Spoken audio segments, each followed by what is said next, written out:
Leonardo Trevisan, professor de Relações Internacionais da SPM. Professor, sempre um prazer tê-lo aqui na Band News FM. Bom dia para o senhor. Bom dia, Megali, bom dia, Sheila, bom dia, Roberta, bom dia a todos que nos escutam. Eu falava agora há pouco, professor, sobre reportagens que foram publicadas pela mídia israelense que dão conta de que Donald Trump tem feito um jogo duplo com o mundo. Fingindo que há algum tipo de negociação entre Israel e Irã, mediado pelos Estados Unidos, mas, na verdade, combinando todos os passos antecipadamente com o Benjamin Netanyahu. Nesse caso, sendo real essa denúncia, Trump saberia de tudo desde o começo, do ataque contra a Irã, enfim, de todas as táticas envolvendo Netanyahu e teria concordado com elas. Como é que o senhor vê o papel dos Estados Unidos nesse conflito e o que a gente pode esperar para as próximas semanas? Olha, Megali, esse talvez seja um ponto mais sensível para Israel, né? Sem apoio americano, as coisas ficam muito mais difíceis, embora eles tenham avançado mesmo sem apoio, né, em algumas situações. A tua pergunta, se Trump sabia ou não, os fatos sugerem, né, mais uma vez, né, que nós todos estamos, vamos dizer dessa forma educada, né, meio feitos de bobinho. Se você olhar, por exemplo, para as ações americanas, desde antes do ataque, as ações americanas eram de prevenção. Basta um exemplo. Ele avisou todas as suas delegações, principalmente aquelas que estavam em estados do Oriente Médio, que têm alguma presença xiita, que iam correr risco. Estou falando especificamente de ter retirado a família dos diplomatas do Iraque, por exemplo. Então, portanto, de graça ele não estaria fazendo esse movimento. É evidente que sabia desse processo. É evidente também, de alguma forma, que o ataque israelense e a defesa israelense dos mísseis e dos drones iranianos foi absolutamente ajudado pela Marinha norte-americana, inclusive durante a passagem desses mísseis pela Jordânia. Então, a maioria deles foi derrubado fora do espaço aéreo israelense. Esses todos são sinais de que Trump sabia perfeitamente do que estava acontecendo. Marco Rubio ter dito aquela situação de nós não sabemos de nada, nós não temos nada a ver com isso, talvez seja apenas uma expressão retórica, porque os fatos sugerem que os Estados Unidos sabiam sim e, de alguma forma, estavam apoiando a Netanyahu aos movimentos que estavam sendo feitos em Israel. A pergunta concreta é por que os Estados Unidos estão agindo assim. Talvez, hoje, né, a gente já tenha uma visão melhor. A base republicana trumpista está dividida. Aí é que está o problema. Né?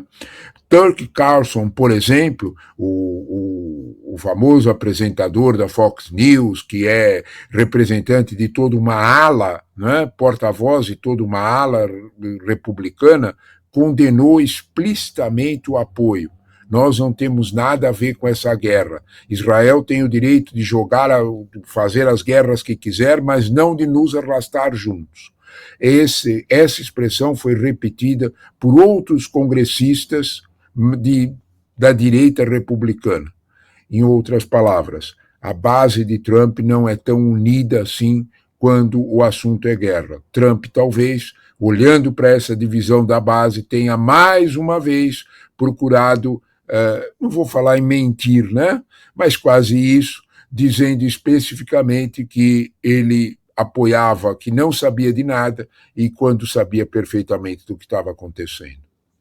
Acaba de chegar a atualização a respeito do número de mortes em Israel. Com as 14 mortes em Israel no final de semana, subiu para 22 o número de mortos no país desde sexta-feira, sem feridos somente nesta madrugada. E essa escalada da violência, professor, provocou uma reunião de emergência do Conselho de Segurança das Nações Unidas e prestando atenção ali no que disseram o representante da Rússia, por exemplo, e o embaixador da China, a respeito do programa nuclear iraniano, o embaixador Fu Cong da China falou o seguinte: a China sempre se comprometeu a resolver pacificamente a questão nuclear iraniana por meio do diálogo e da negociação, e reforçou que Irã é signatário do Tratado da ONU para a não proliferação de armas nucleares e, por isso, tem direito ao uso pacífico da energia nuclear. Que papel o senhor enxerga para a China nesse conflito?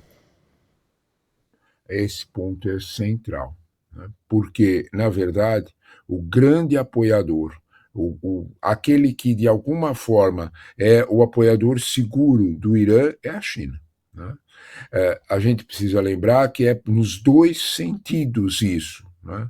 Se você observar bem, basta a gente lembrar que em novembro, lá atrás, né, de 23, quando o Irã era bem mais forte, a operação militar israelense contra o Hezbollah, contra o Hamas, estava apenas se iniciando, o Irã tinha força para atacar com mais violência, né? Toda essa relação estava posta logo depois do 7 de outubro. Quando nós olhamos para esse quadro, nós temos que lembrar que Biden, ainda presidente, chamou Xi Jinping para uma conversa em São Francisco e explicitamente o pedido foi: contenham o Irã. Naquele momento se imaginava ainda que era possível fazer um acordo e impedir a destruição de Gaza. Os fatos foram todos para o outro lado. Mas a gente dá bem a ideia de que o próprio Estados Unidos sabe perfeitamente do apoio explícito da China ao Irã, principalmente um apoio econômico. A China é a grande compradora de petróleo iraniano que não pode ser vendido para fontes ocidentais pelas sanções americanas. A China é também a grande fornecedora de insumos industriais básicos para manter o Irã funcionando. O Irã é um país grande, com mais de 80 milhões de habitantes, um país extremamente jovem. O Irã é um dos países com uma população mais jovem do mundo. Quando a gente olha para esse quadro, a gente tem uma ideia melhor das necessidades iranianas, com uma classe média mais ou menos estabelecida. Essa realidade só é possível de ser mantida com o bloqueio ocidental porque a China sustenta, de alguma forma, com comércio e com ajuda internacional aos iranianos. Professor, como é que esse conflito acaba compondo outros que a gente já tem globalmente falando e também os efeitos que isso pode gerar para os próximos dias? A gente ouviu agora há pouco um especialista, um economista, que também falou à Band News FM no fim de semana sobre a possibilidade já do aumento do valor do petróleo, também as consequências que podemos ter aqui no nosso país. O que a gente já pode acompanhar nos próximos dias? Esse é o ponto, né? Esse é o verdadeiro poder do Irã. A gente tem uma ideia de que o Irã tem poderes sobre os seus mísseis que ele atinge Israel, sobre os braços armados que ele tinha, né? Não tem mais o Hezbollah, o Hamas, os próprios Houthis no Iêmen. Não é isso não. Né? O poder verdadeiro do Irã é esse que você acaba de mencionar, é o preço do petróleo. Né? Se a gente olha para o preço do petróleo e observa que na sexta-feira, e hoje deve subir mais, né? O preço do petróleo subiu num dia só 11%. Isso significa que o mundo que mexe com petróleo, com energia, sabe perfeitamente o poder que o Irã tem, não de oferecer o seu petróleo, mas de impedir que o petróleo dos países árabes moderados chegue no Ocidente. O nome disso é o Estreito de Hormuz. Por lá passam 30% da oferta de petróleo que chega ao Ocidente, o petróleo da Arábia Saudita, por exemplo. Se você olhar o mapa, você vai observar a posição do Irã. Hormuz é um território iraniano. De alguma forma, eles podem fechar esse estreito. A marinha iraniana tem esse poder. Quando nós olhamos para esse quadro, nós podemos imaginar para onde vai o preço do petróleo com 30% dele sendo não ofertado. Né? Para você ter uma ideia da seriedade desse assunto, os juros americanos dos bonds, dos títulos da dívida americana de 10, os mesmos títulos longos de 30 anos, tiveram que subir os juros na sexta-feira para serem vendidos. O sinal disso é que os investidores, nós estamos falando aí de gente que investe na faixa de pelo menos 2 dígitos de bilhão de dólares. Quando nós olhamos para esse público, né, eles sabem perfeitamente que a possibilidade de subir o preço de petróleo com tudo que ele vem, com um surto inflacionário, é muito grande. Para você ter uma ideia do quanto isso é real, isto já preocupa o Banco Central americano, que vê a possibilidade de inflação e necessidade de subir o juro para conter um surto inflacionário. Tudo isso tem um único resultado, né? Freio na atividade econômica. E isso realmente preocupa a todos nós. Se alguém quer entender isso bem aqui pertinho da gente, um preço de petróleo como esse, imagine que a gasolina não vai ficar mais em torno dos R$ 5,70 a R$ 6 que nós temos aqui. Ela pode dobrar de preço. Basta ver essa realidade para a gente ter uma ideia bem concreta de quanto essa guerra do aspecto econômico pode mexer com o bolso de qualquer um de nós. Professor, os Estados Unidos estão jogando no lixo a sua credibilidade como mediador internacional de conflitos.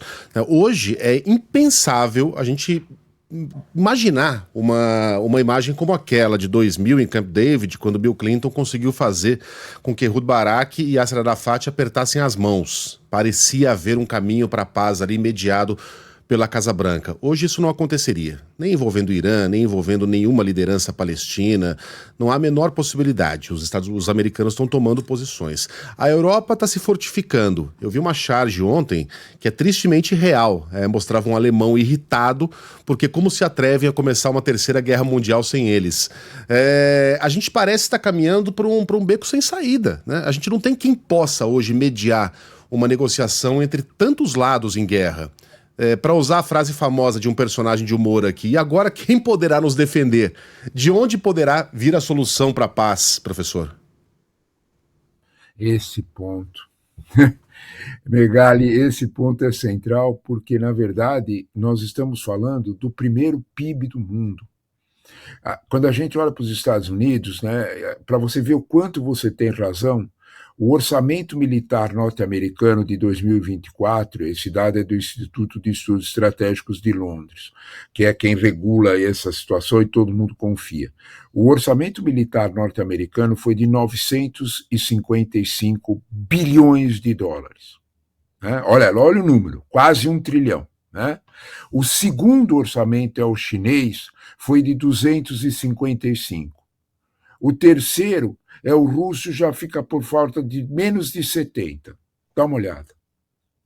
Você precisaria somar pelo menos os 10 outros estados para dar o tamanho do PIB das Forças Armadas Americanas. Isso dá bem uma ideia, não é, de o quanto os Estados Unidos são poderosos para fazer valer as suas vontades. Né? Não está acontecendo. Esse ponto talvez a gente tenha que olhar com muita cautela. Tem todo esse poder, tem toda essa força, mas não tem essa palavra mágica que você bem lembrou, credibilidade.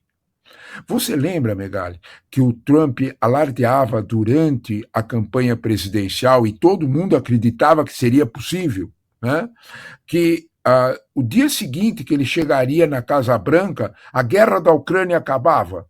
Aonde que a guerra da Ucrânia acabou? O que aconteceu? Hoje, se você olhar com mais cautela, vamos fazer uma frase forte, Megali, que é bem própria. Se você olhar com alguma cautela, tanto Putin quanto Netanyahu têm um poder maior para decidir coisas do que o de Trump.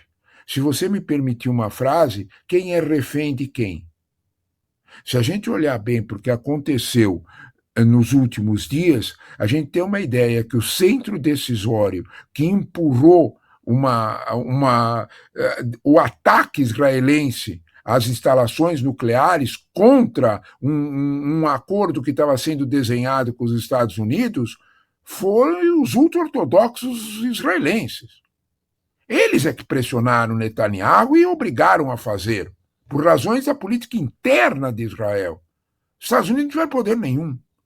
Se você olhar, por exemplo, para as ações de Putin, ou mesmo para a reação do Zelensky, desculpe, aquelas cenas no Salão Oval, seja com Zelensky, seja com Ramaphosa, seja com o próprio Macron, seja com o Stammer, o primeiro-ministro inglês, são inesquecíveis para todos. Ninguém quer passar por uma situação daquela. Como é que você vai ter credibilidade se alguém te chama para tua casa e te trata daquele jeito que o Zelensky foi tratado? Para lembrar o que todo mundo lembra, para não falar do Ramaphosa, que foi colocado frente a um vídeo falso. Nessa realidade, desculpe, é difícil atribuir qualquer credibilidade. Só que o mundo precisa do poder americano. Isso é indiscutível. O problema está entre o que precisa e o que pode ser oferecido.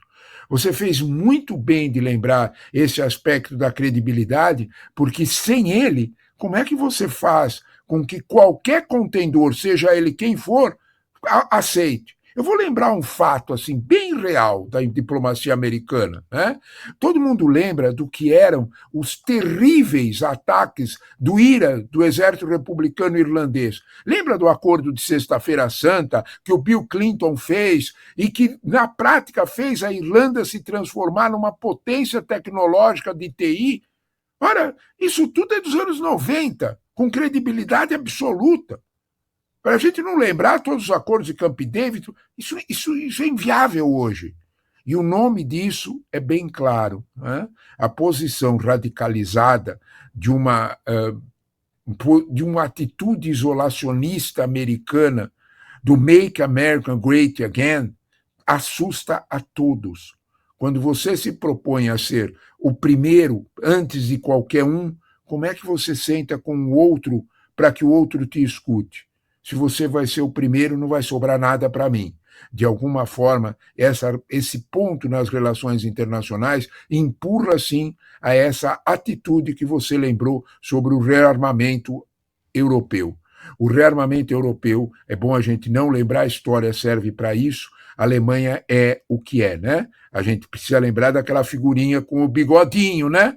Se alguém acha que na Alemanha eles desapareceram, está muito mal informado. Né? Eles hoje são a segunda força política dentro, a extrema-direita, com fortes pendores nazistas, vamos deixar isso bem claro, é hoje a segunda força política na Alemanha.